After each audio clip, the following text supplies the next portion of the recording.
What's up, Magic players? It's Doyle, your host here on Doyle Prime MTG. Today, I've got a deck for you that I like to call Super Smash Bros. Clone Wars. What's better than one Vial Smasher? Why not 2, or 3, or 4? Oh my!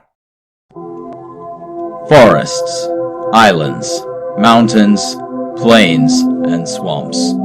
The multiverse is all that is, or ever was, or ever will be. There is a tingling in the spine, a faint sensation, as if a distant memory, of walking from plane to plane. Our lives have been forever changed, as if by magic. Embark with me on this journey to eternity. Experience the true power of mind over matter, as we ignite your spark and traverse into the magic multiverse.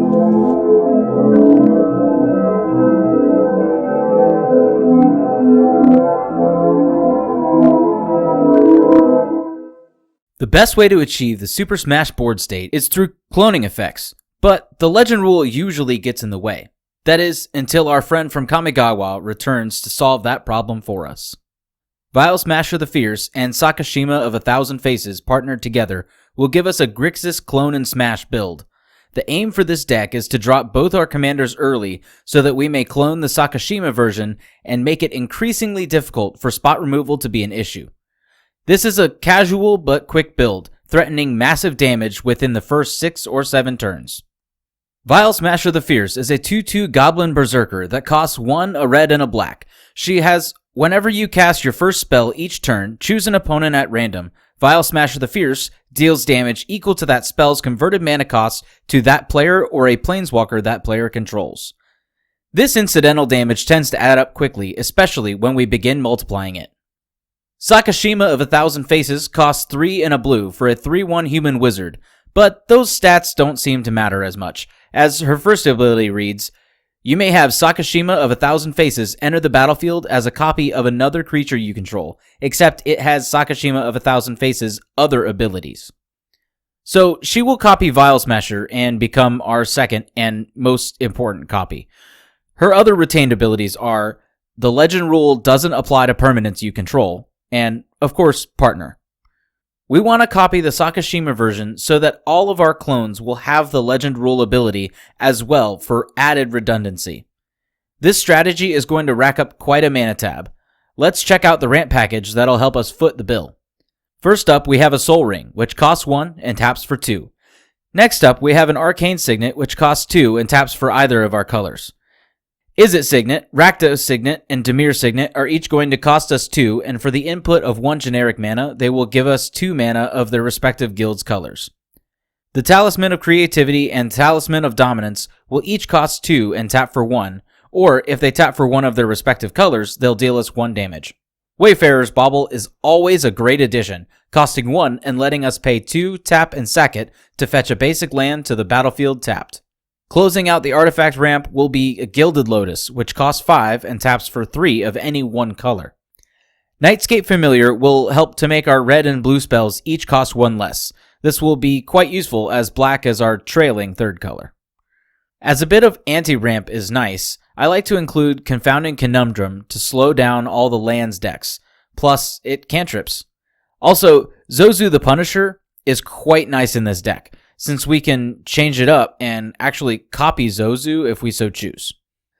No Ahsoka here, but we do have a battalion of clone forces ready to lend a hand.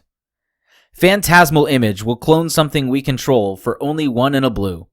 Glasspool Mimic will clone something we control for 2 and a blue, with the option to play it as a land instead. Mirror Image is a clone for 2 and a blue. Clever Impersonator can clone non-land permanents for 2 blue. Evil Twin can clone a Smasher or help us to use our opponent's creatures to our own advantage for only 2 black-blue. Stunt Double is a flash clone for 3 and a blue. Phyrexian Metamorph can copy an artifact or enchantment for 3 and a Phyrexian blue mana. Spark Double doubles up as a backup for Sakashima, cloning a creature or planeswalker for 3 and a blue, and revoking its legendary status. Sakashima the Imposter functions as a backup for the partner version as well, copying something but retaining its original name, thus not being subject to the legend rule. Mirage Mirror is always a wild card, mirroring a creature, enchantment, artifact, or land for 1 turn per activation. Crackling Counterpart makes a clone token for 1 blue and has flashback for 5 blue. Quasi-Duplicate creates a token copy for 1 blue and has Jumpstart. And finally, Rite of Replication, which costs 2 blue for a sorcery that makes a token clone. But for a kicker of 5, we can create 5 of those token clones instead. That's a lot of vials to smash. Expensive clone armies are. Much value must be generated to prove their worth. Curiosity can enchant any of our smashers, drawing a card each time the damage is dealt for only a blue mana. Ophidian Eye is basically the same thing, but for 2 and a blue. Tandem Lookout functions similarly. For 2 and a blue, it allows Smasher to draw some cards. Phyrexian Reclamation is going to help keep our clones dropping on board and staying out of our graveyard. Sigil of Sleep costs blue for an aura that will bounce a creature to its owner's hand when the enchanted Smasher does its thing. Rhystic Study will bait out removal from our opponents, drawing us cards in the process.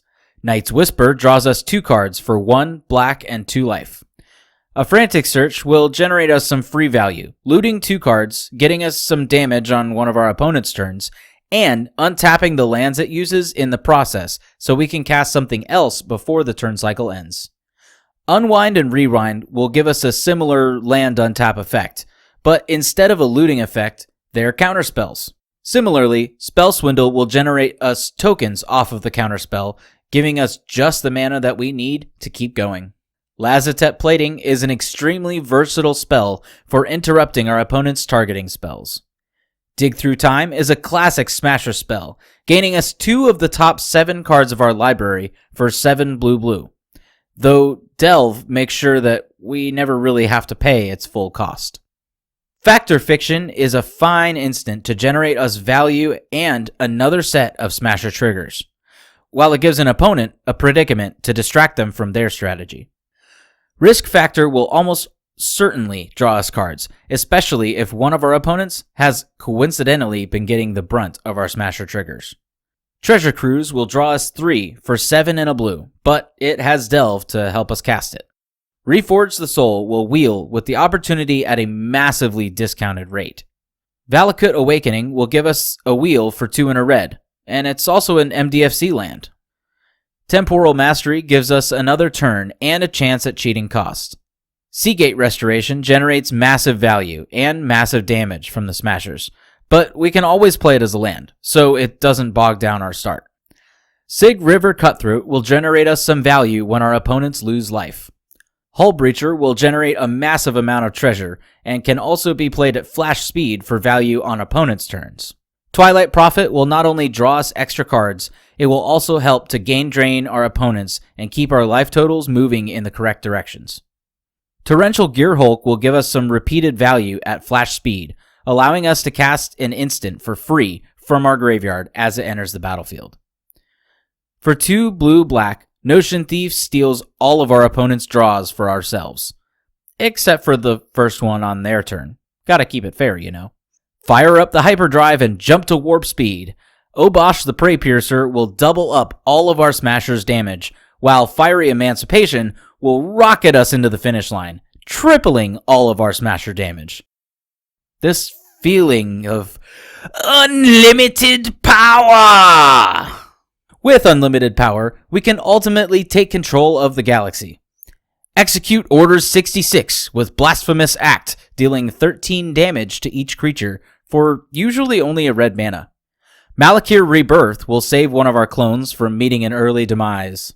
Bedevil will help deal with a creature or planeswalker. Chaos Warp embraces the dark side, shuffling a permanent into its owner's library and revealing the top card. If the card revealed is a permanent card, it goes onto the battlefield under its owner's control. This is extremely versatile and a lot of fun in this deck. Fire Covenant is the perfect multi-spot removal spell for keeping your board and only removing the most malicious of targets. Hagra Mauling is either a murder or a land. The flexibility is pretty nice. Snuff Out lets us cast a 4 CMC spell for free, leaving up our mana for a different turn. Spellskite is a nice bit of protection for our smashers for only 2 mana. Murderous Rider is 2 spells in 1, generating us value on 2 separate turns. The big plays here are going to be Chandra's Incinerator and Terror of the Peaks. Both of these beefy boys will help to rain down fire upon any threats that we deem worthy. Each of these can also be cloned to generate some really ridiculous value, but also rack up the damage in the process. In addition, Krenko Mob Boss has the potential to generate a gigantic goblin army, considering that all of our smashers, and subsequently our clones, will also be goblins. The lands are none too exciting here. We're going to run some color fixing lands that I have included in the deck list in the description. However, I will not be running through them in this video. Obviously, you know how best that you will be able to build a Grixis mana base for your own individual budget. In this list specifically, you will want to grant blue and red the most love here in the mana base, but do not forget the need for black, as we do have a couple of double black requirements in this deck. If you enjoyed this video, feel free to hit that like button and also share it with your friends. If you want to see more videos like these or hear me ramble about how to navigate this magic multiverse, go ahead and click that subscribe button to stay up to date on the latest from me, Doyle Prime, and the happenings throughout Magic the Gathering. Thank y'all for watching, and I'll see you all next video.